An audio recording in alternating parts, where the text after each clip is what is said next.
Before we begin, the name is placed on the top right side of the screen. The story begins with a girl wondering where it all went wrong.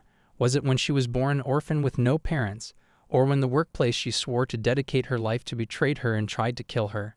Or perhaps it was when, in her final moments, the wish she made came true, and she was reborn as a noble child, only to die once again. A scene unfolds where a little girl lies on a bed, struggling to breathe. Her body burns with fever as the maids around her call anxiously for a doctor. Her personal maid grasps her hand tightly, begging her to hold on a little longer, assuring her that the doctor will be there soon. Meanwhile, an argument breaks out between the maids and a man who has just entered the room.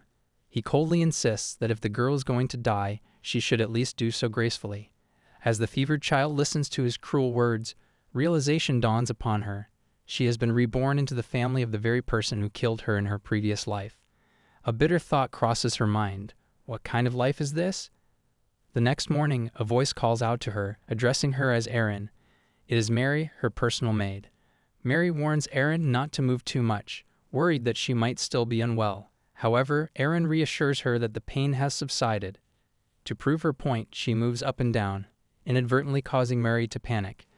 Despite her concern, Mary gently lifts Erin into her arms and insists that she rest for the day. If something were to happen and her fever returned, Mary fears she would be kicked out of the Bronat's household. Erin flinches at the mention of the Bronat's name. No matter how much time passes, she cannot get used to it. The Bronat's family estate is the place where she spent 10 years working as a secretary, a place where all of Harvanit Bronat's schemes took root. Even after reincarnation, she never imagined she would be entangled in this family once again. Seeing the portrait of the late Duke still hanging in its place, she concludes that Harvanit must have already taken the title of Duke. It appears that Erin has returned to the time when she first joined as a secretary under the late Duke Orphaned Bronats. However, back then, the family was already in turmoil. None of the Duke's 3 sons had a talent for business, and Raffarin struggled to choose a successor. In the end, Harvanit was the only one who managed to rise above the others and seize the title. As soon as Harvanit was certain he would inherit the dukedom, he secretly engaged in illicit activities. Among his many misdeeds, he entrusted his secretary, Erin, with handling money laundering and corruption. She worked tirelessly, believing that her loyalty and efforts would be rewarded someday. Yet in the end, Harvanit reaped all the benefits and discarded her like trash. During her 10 years as a secretary, Erin witnessed countless deaths at Harvanit's hands. Yet in her naive belief that she was different, she never expected to be one of his victims. She had been raised with the support of the Bronat's family and convinced herself that if she devoted herself entirely to them, they would acknowledge her worth. She had worked herself to the bone for a useless dream. Her previous life ended in a secluded resort with a view of the sea. It was a quiet place, one she thought she could enjoy, if only for a little while, but she soon realized its true purpose. Even if she screamed for help, no one would hear her. It was the perfect place to eliminate her. She had begged for her life, even willing to humble herself, but no one had pitied her. In the end, she died alone. She had no close friends, no lover, no warm family, not even a home to return to. As her body grew cold, she reflected on her choices. What else could she have expected from siding with a villain? She had no right to complain. It had been her own fault. A voice calls her name, pulling her back to the present. Mary stands before her, expressing her relief that Erin is feeling better. She admits that she prayed all night for Erin's recovery, fearing she might lose her job if something happened. Mary's words stir something in Erin. She hadn't expected such genuine concern. As she silently contemplates this, Mary decides to bring her a good dessert, just like in the past. Mary then asks if there is anything Erin would like. She mentions that there are biscuits, raspberries, and milk on the menu. As Erin listens, something about the menu feels strangely familiar. Then she remembers, it is the post-meal snack reserved for the servants. She cannot bring herself to take food meant for the hard-working staff. Out loud, she insists that she is not hungry.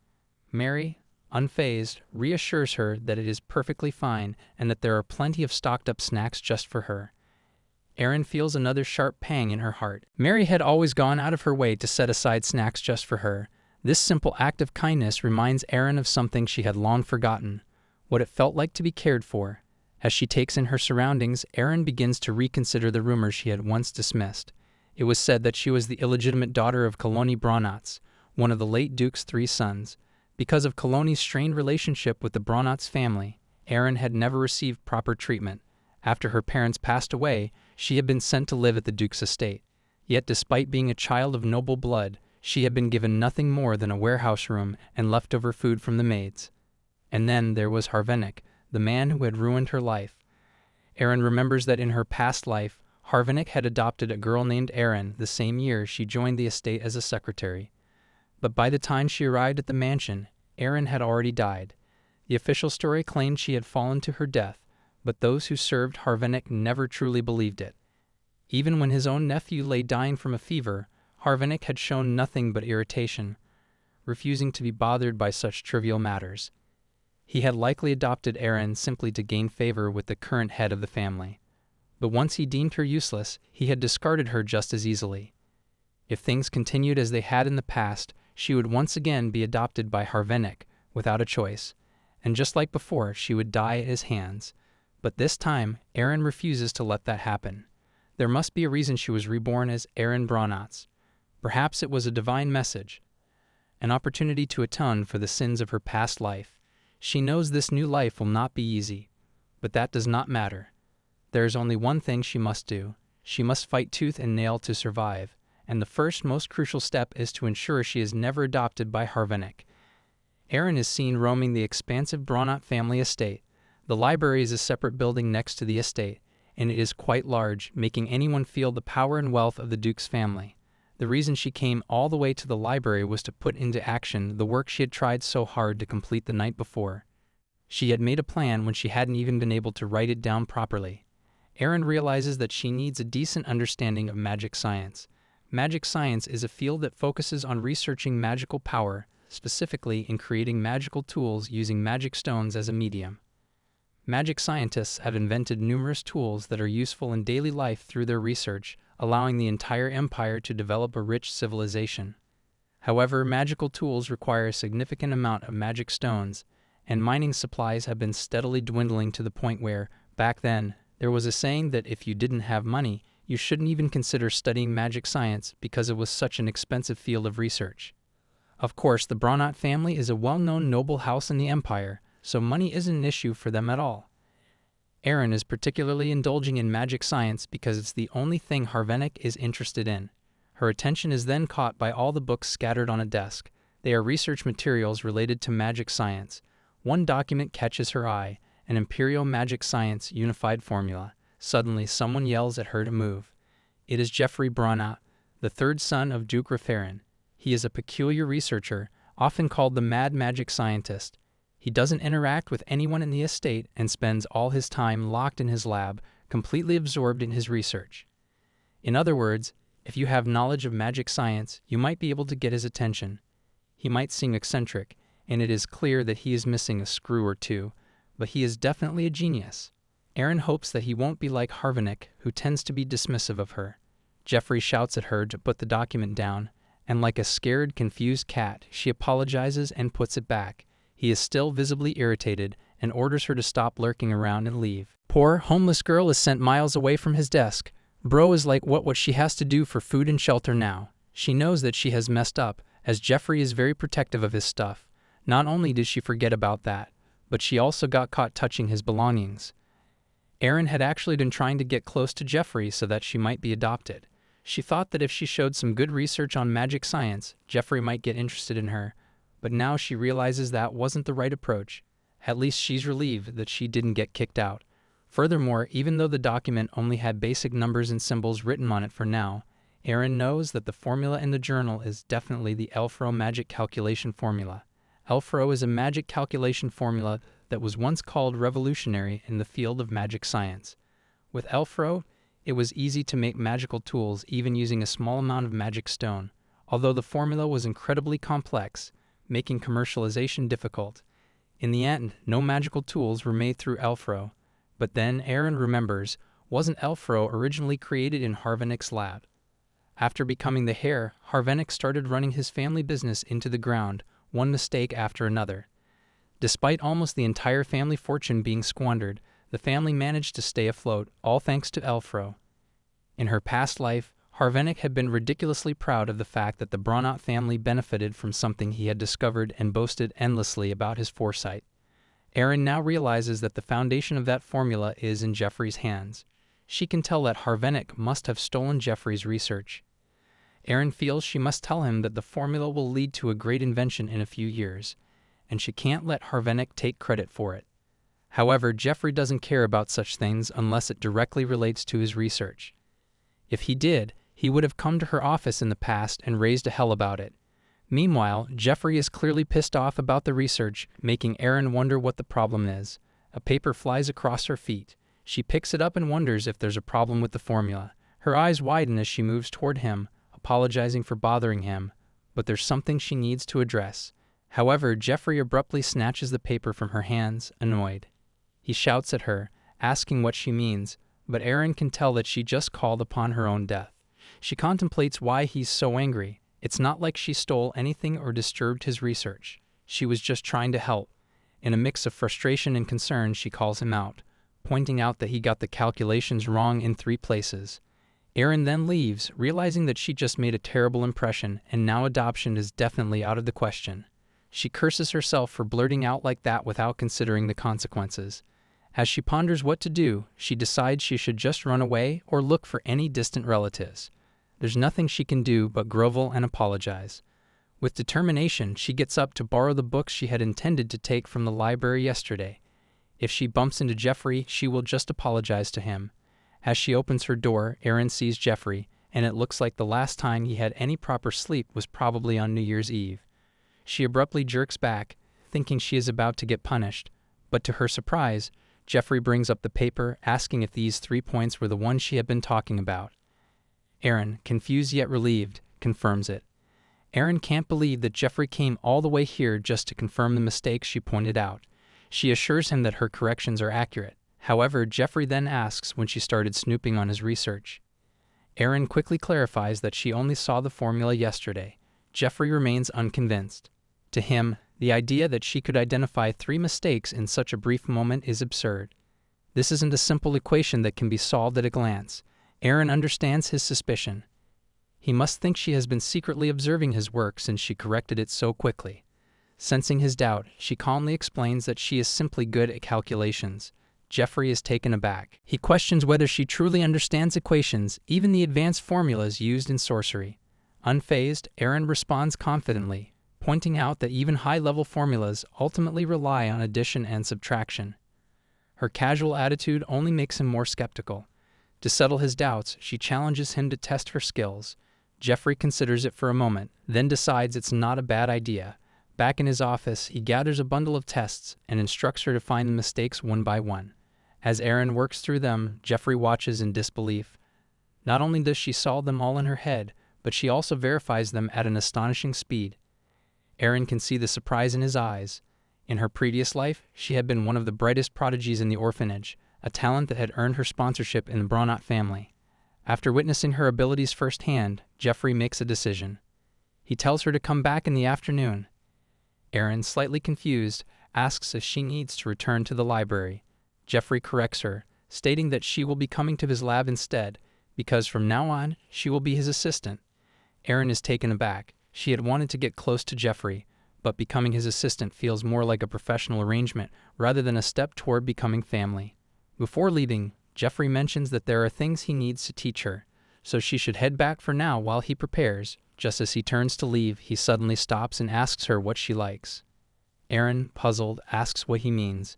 Jeffrey clarifies that he is asking about snacks. Surely there must be something she enjoys. Erin does like a lot of snacks, but they are usually too expensive for her to afford.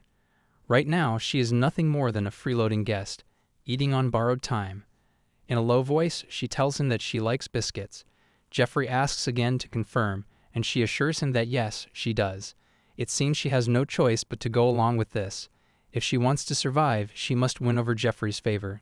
Later, as she stands outside Jeffrey's lab, nervousness washes over her. He had told her she would be his assistant. It's not the worst scenario she had imagined, but she worries. What if she ends up working endlessly like in her previous life?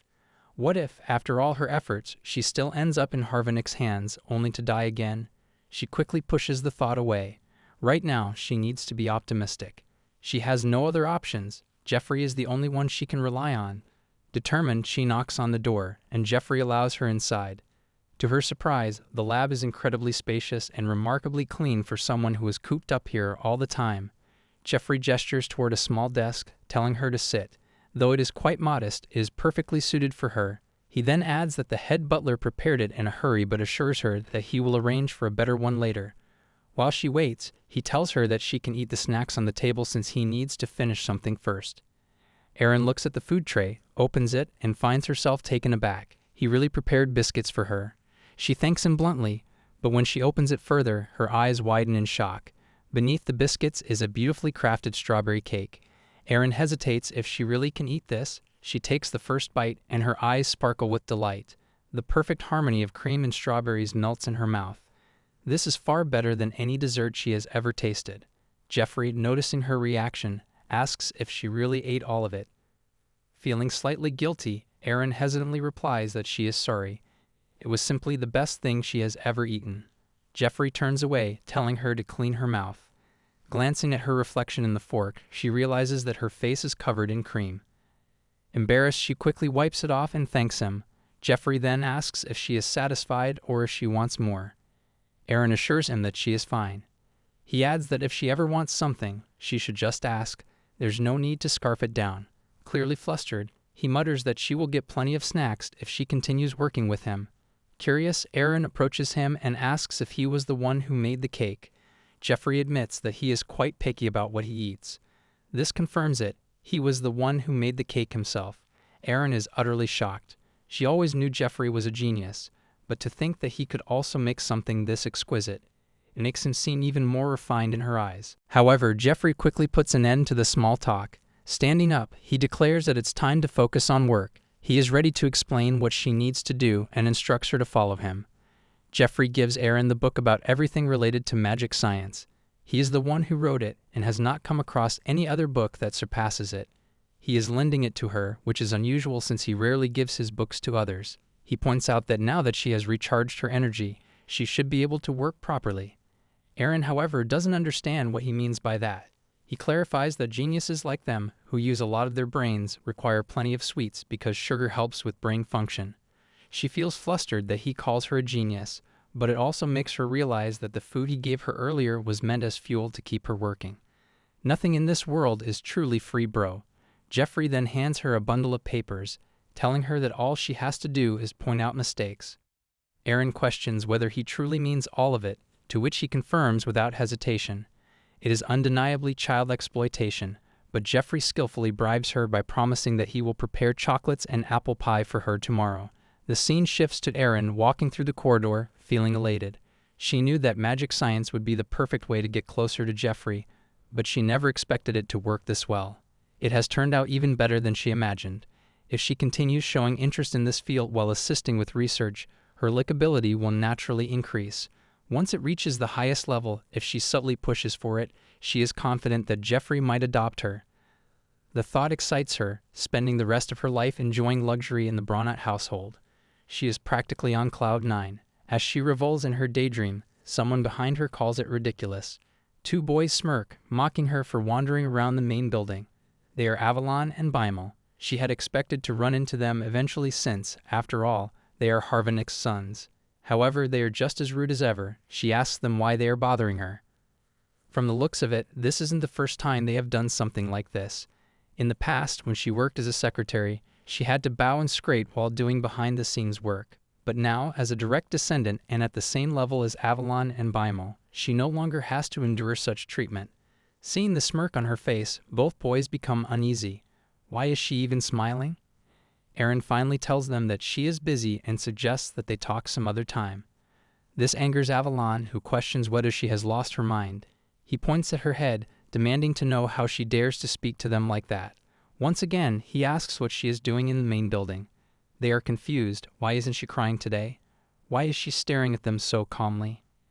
Erin, now annoyed, asserts that she is not an outsider and that they have no reason to tease her. She even asks if they would like it if she started calling them peeing brothers. Damn, this was dope. Avalon and Bimel begin whispering among themselves. How does she know about this? There was one particular thing their mother had been worried about day and night. Erin sighed, assuring them that she will keep this a secret, so they don't need to bother her anymore. She also questions why they would behave in ways that even their younger siblings wouldn't. The boys grow irritated. Who does she think she is, calling herself their younger sibling? Bimel senses that something is off. Erin has become smug, as if she has discovered their weakness, and if she truly believes they will fall for this, she is mistaken. There is no reasoning with them, so she decides to leave. However, before Erin can walk away, Avalon yells at her, asking how she dares to leave just like that. He steps in front of her, declaring that she can only pass if she crawls under his legs, as this is the path meant for outsiders. Erin, unamused, asks what happens if she refuses. Avalon responds that if she doesn't, she won't be able to take a single step forward. Irritated, Erin questions why she would ever agree to that and orders him to move while she is still being polite. Avalon and Bimel exchange confused glances. What is she doing? She has changed. Erin then tries to threaten them by mentioning the Duke's name, but Avalon shouts at her, demanding to know how she dares to threaten him. Losing his temper, he grabs her hair and calls her a small fry, acting all high and mighty. He yells that if she wants to tell his father, she can go ahead. It's not as if their grandfather would care if an orphan like her disappeared. He even orders someone to take her away. Having had enough, Erin retaliates, hitting him with her book. She snaps back, questioning why it matters if she is an orphan. She would rather have no parents than be like them with their terrible personalities. Good job, Killy, you are doing an amazing job. Bimel starts to panic as he notices Avalon's head bleeding. Erin, undeterred, shoves Bimel with her book as well. He becomes frightened, believing that this outsider has truly lost her mind. He urges Avalon to leave, but Avalon, enraged, grabs Erin by her hair once again. They begin physically fighting, neither willing to back down. Avalon, furious, shouts that he will tell his father to do the same thing to her.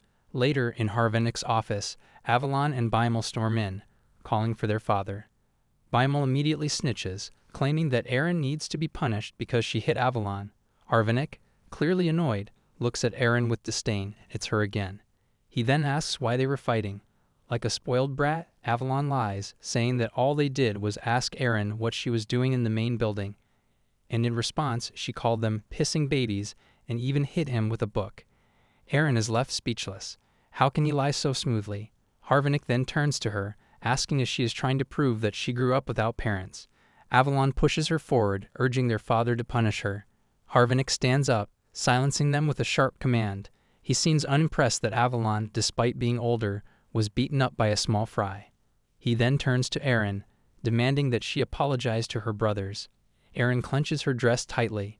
Is he seriously asking her to apologize to those who called her a freeloader, an orphan, and even grabbed her by the hair? Harvenic's expression darkens as he asks if she is going to ignore him. His tone is low and threatening. She was supposed to live quietly, so how dare she defy him? Harvenic grabs Erin's hands and forces her to kneel, demanding that she beg for forgiveness properly. Erin recognizes the look in Harvenic's eyes all too well. They silently order her to obey without question. She understands that she will not be allowed to leave until she kneels, so she decides to comply. However, before she can do so, a voice from behind exclaims, questioning what treason she has committed to deserve such punishment. Turning around, Erin sees that it is Jeffrey. She contemplates his sudden appearance, wondering if he was merely passing by or if he had come with purpose. Jeffrey kneels beside her, gently patting her head, remarking that she has made quite a mess. Harvenic, irritated by the interference, glares at Jeffrey. He had been disciplining Erin, so why was Jeffrey getting involved? Unfazed, Jeffrey casually inquires whether Erin is in pain, noting that no one appears to be seriously hurt. Harvenic, now visibly angered, scoffs at the suggestion and demands to know if Jeffrey is blind to the situation. He accuses Erin of biting Avalon and questions how she dares to strike an illegitimate child of the Bronot family, her own brother. At this, Jeffrey coldly challenges Harvenic, asking how someone who pulls Erin by the hair and calls her a freeloader and an orphan deserves to be called her brother. Harvenic dismisses Jeffrey's words as nonsense, demanding proof of such claims. Jeffrey, undeterred, replies that anyone curious is welcome to confirm the truth for themselves. He then instructs Erin to stand up. The scene shifts to Jeffrey tending to Erin's wounds, carefully applying first aid. He asks if she is in much pain, but Erin dismisses the concern, insisting she is fine. Jeffrey warns her to be more cautious in the future. Erin knows she must maintain a good impression if she is to be considered for adoption when the time comes, yet she has already caused a great mess. She resigns herself to the belief that while she may be useful as an assistant, no one would go so far as to adopt her. This realization saddens her, of all people. Why did it have to be Jeffrey witnessing her in this state? Jeffrey reassures her that, after this incident, Avalon and Bimel are unlikely to bother her for a while. Not wanting to press the matter further, he lets it slide for now. He instructs Erin that, should anything happen in the future, she must report to him first. After all, she is his assistant, and he is responsible for her. In a low tone, she acknowledges his words, promising not to repeat the same mistakes. But Jeffrey, with unwavering confidence, tells her that she did nothing wrong and thus has no reason to apologize. He then returns a book to her, an action that surprises Erin. She had assumed that everyone bearing the Bronot name was against her, everyone except herself. Jeffrey explains that he picked up the book from the ground and dusted it off, offering to buy her a new one if it still bothers her. Erin assures him that she is fine with this one. After all, Jeffrey had entrusted this book to her, and she had been holding on to it carefully. She recalls how Jeffrey once mentioned that he rarely lends books to others. This makes Jeffrey realize that how she is reacting like this to such a trivial thing. Later that night, Mary visits Erin, worried about the state of her face and the torn fabric of her clothes. Erin hesitates, knowing that if she tells Mary the truth, rumors will spread. Instead, she lies, claiming she fell down the stairs. Mary, unconvinced, notes that Erin looks as if she had been in a fight. She wonders if Jeffrey was behind it. Erin quickly reassures her that she truly did fall, adding that Jeffrey even provided her with medicine. Mary, unconvinced but concerned, grabs Erin's hands and urges her to confide in her. Erin promises to do so, but Mary insists that honesty is the only way she can help her. Once again, Erin smiles and repeats her lie. Mary studies her for a moment before noting that Erin has changed since her fever. Erin understands why Mary feels this way. After all, since awakening in this body, her only concern has been survival. She has never stopped to consider what the real Erin was like. If anyone were to be suspicious of her, it would be Mary, who knows her best. Erin contemplates how to handle the situation so that Mary will let the matter drop. Mary, however, interrupts her thoughts, clarifying that she does not dislike the change in Erin. In fact, she is happy to see her growing stronger, but she does not want Erin to hide her pain. After a brief silence, Erin finally agrees. Later, Erin is seen running, hiding something in her desk. She comments to herself, bewildered by how Jeffrey could even think of throwing this away. It is a set of blueprints for magical tools that will one day be indispensable. Although they are ahead of their time and difficult to produce due to scarce materials, Erin knows that in the future they will be in high demand. She clenches her fist, determined that once these tools are developed, they will garner steady attention. She plans to commercialize them and secure patents, ensuring a financial safety net should Jeffrey decide not to adopt her. The only problem is time. 3 days ago, Jeffrey left for the royal palace. In her past life, he had also left for the royal palace, but not this quickly. Originally, she wanted to follow him to there too. She suspects that becoming his assistant has accelerated events. Unless circumstances have changed drastically, Jeffrey will be extremely busy upon his return. Before that happens, she needs to produce and distribute the products. However, she is faced with a daunting obstacle. How is a 7-year-old supposed to gather these expensive materials, manufacture the products, and distribute them? As she is lost in thought, a figure approaches. A voice demands to know who is there. Startled, Erin turns to see Rafirian. He asks again what she is doing. In her previous life, she had last seen him looking terribly sick, but now he appears quite healthy. Her grandfather's sharp gaze settles on her, repeating his question when she hesitates to answer. Unsure of how to proceed, she greets him cautiously, having never spoken to him before, not until his funeral, at least. When he asks about her presence, she explains that she is Jeffrey's assistant. At the mention of Jeffrey's name, her grandfather's expression darkens. He demands to know where Jeffrey is.